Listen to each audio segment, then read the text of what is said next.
একদমই বাংলাদেশ টপ ওয়ানের সবচাইতে একটা বড় সফলতার চাবি বলা যায় এই আলিফকে। আলিফ স্নাইপারের দক্ষতা যেদিনই দেখিয়েছে সেদিনই দল সর্বোচ্চ পয়েন্ট যুক্ত করেছে। আজকে শুরুটাও বেশ ভালো করেছে এবং এখন পর্যন্ত কিন্তু আলিফ মুখে রয়েছে। এই রাশটা বা এই ফাইটটা করতে গিয়ে অনেকটা সময় নিয়ে ফেলছেন কিনা, পজিশন বানানোর চেষ্টা করছে বাংলাদেশ টপ ওয়ান।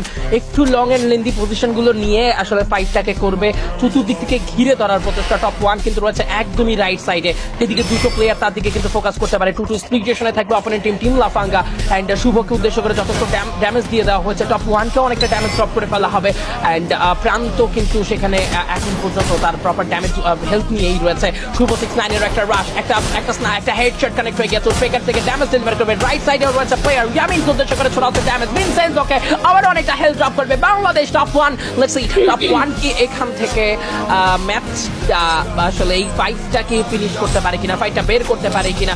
একটা গ্রেনেড ছুটবে প্রান্ত, দাদা প্রান্তর গ্রেনেড। আলিফের সাইড থেকে স্নাইপার শট, ভিনসেন্সোর মতো প্লেয়ারকে নক করে ফেলা হয়েছে।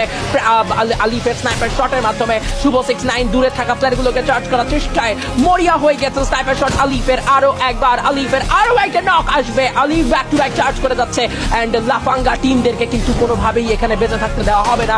মিকাসা এন্ড সিয়ামে লাইভ থাকলেও শেষ বেশ আসলে তাদেরকে এই জায়গাটা ছাড়তেই হবে, এই জায়গা থেকে ব্যাক আউট করার আর কোনো ওয়ে নেই। লাফাঙ্গা টিম ওয়াইসড আউট। বাংলাদেশ টপ ওয়ানের M590 চার্জ এন্ড পুরো টিমটা এখান থেকে ভ্যানিশ হয়ে গেছে। তো একটা ট্রিপল এলিমিনেশন তুলে নিয়েছে বাংলাদেশ টপ ওয়ান। খুবই ভালো একটা ফাইট সিনারিও কিন্তু এখানে উপভোগ করলাম আমরা।